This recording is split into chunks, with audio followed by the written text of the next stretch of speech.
Today is one of those videos that feels a bit like doing an episode of To Catch a Predator. You know that show where a guy goes onto the internet pretending to be an impressionable youth that thinks that salad tossing involves actual lettuce. And then, after they actually ensnare the person, they spend like 20 minutes making fun of them on public access television. That's kind of what this feels like, because I actually bought a GT 710 gaming pre-built off of eBay.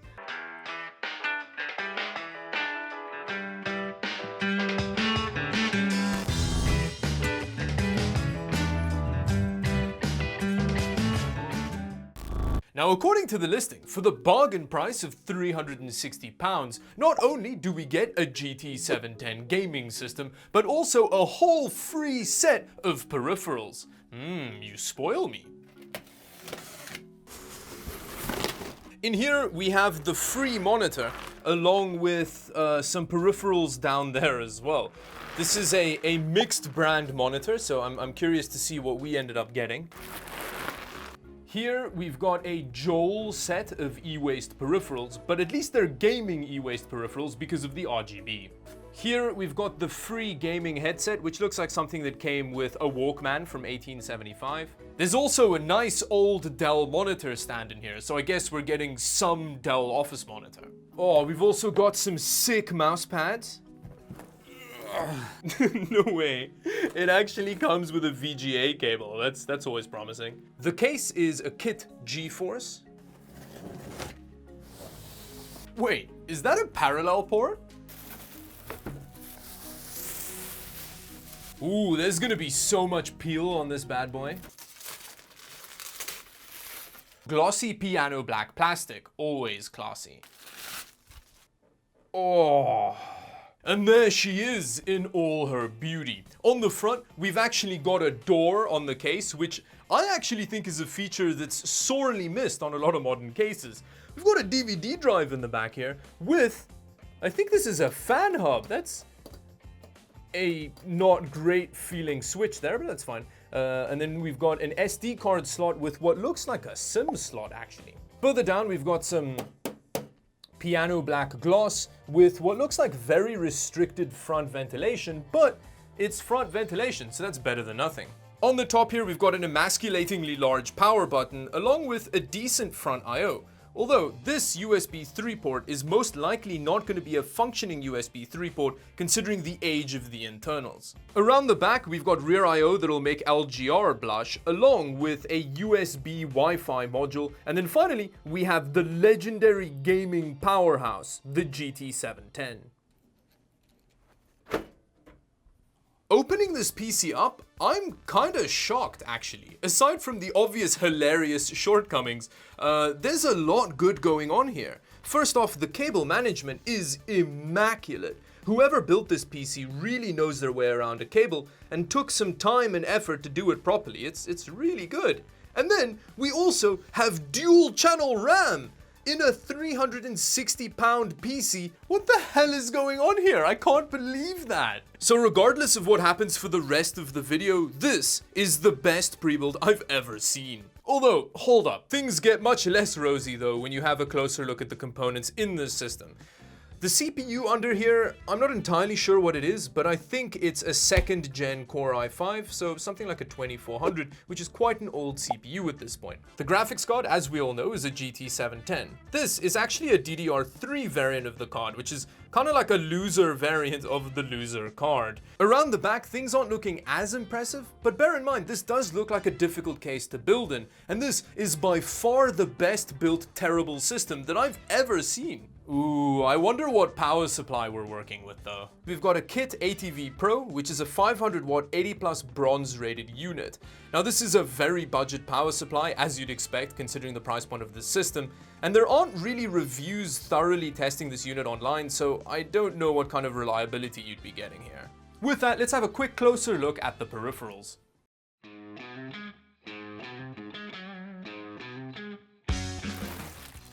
Oh, in terms of the free monitor, this just looks like a Dell that they found in a bin outside an old office building.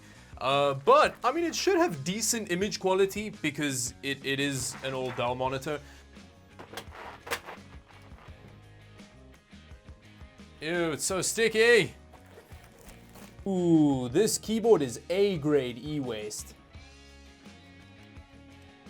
The mouse seems a little bit better. We've also got some RGB on here with a DPI button. That's very fancy. Oh, damn. Oh, this mouse and this mouse pad do not like each other. Am I using it the wrong way around? Oh yeah, the base of the mouse pad does work better. Is that? Holy crap, that image quality. I don't think I've ever heard of Bullguard Internet Security. Yes, that is what this is. This is like Kirkland brand McAfee. Firewalls, parental, PC tune, game booster. Okay, well, we've got game optimization enabled, so that should get at least 20% more performance out of that GT 710.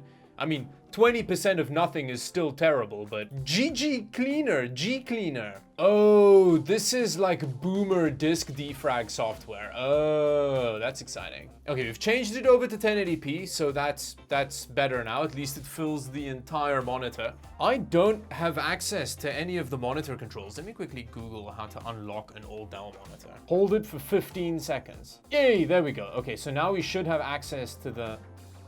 Please tell me this isn't as bright as this monitor does.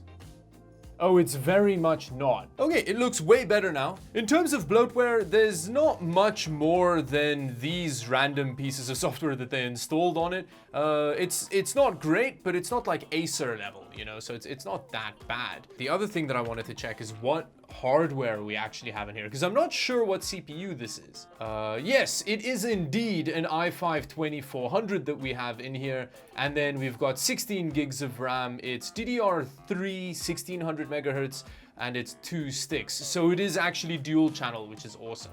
And then here we have our GT 710. Hell yeah.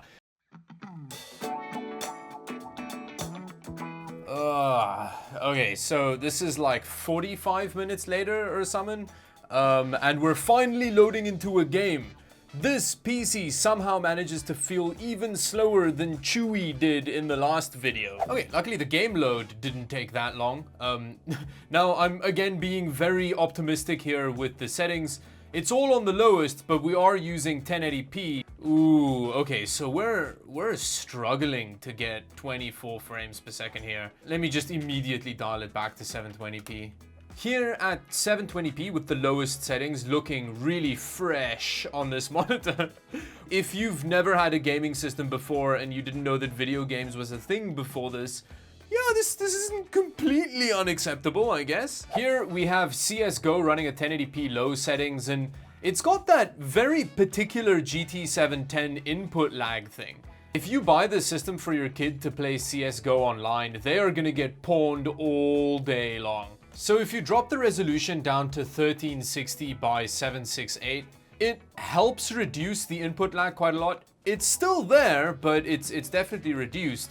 The only problem is that it becomes quite difficult to spot targets. Like oh, there's many of them here. They weren't difficult to spot at all. Here with 1080p low settings, Dota is actually playable. I think this is usable even for like ranked play. To be fair, Dota will run well on an oscilloscope, so, you know, big surprise there.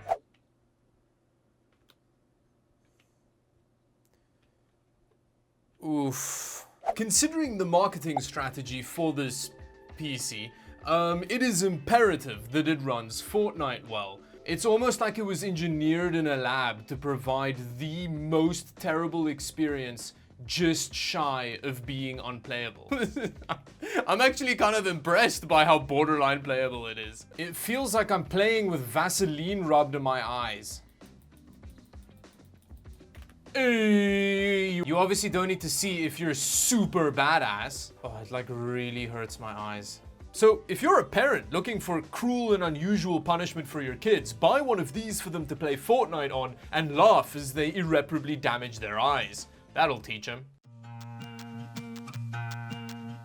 At the end of the day, the gaming experience and the general desktop usability of the system is awful. But we all knew that going into this, right? It's not like we were expecting it not to run like a doped up sloth. And not only that, but the gaming peripherals are also some of the worst I've ever seen. Aside from the headset, that was way better than I was expecting, but again, to be fair, I was expecting it to give me head crabs, and as far as I know, it hasn't done that yet. And I think what this has quite effectively showed again is that unfortunately in this price point, you can't afford the convenience of pressing buy on a website and having a decent gaming system delivered to your door. Your options are either spend more money for a decent pre-built, or go and watch a bunch of videos on YouTube about how to effectively knife battle on the streets for Craigslist deals and then kind of source your own used gaming system, or you can buy a console. Those are kind of your three options in this price point. And then finally, I just want to mention again that this system was surprisingly well put together.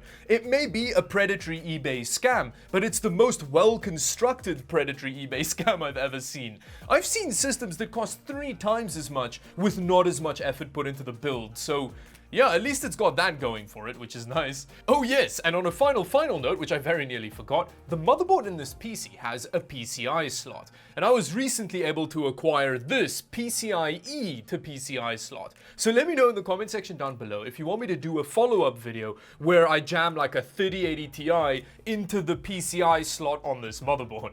Which brings me to the end of the video. If you want to support more purchases like this, go check out the merch linked in the description below, subscribe to the channel if you haven't already, and until the next video, bye bye.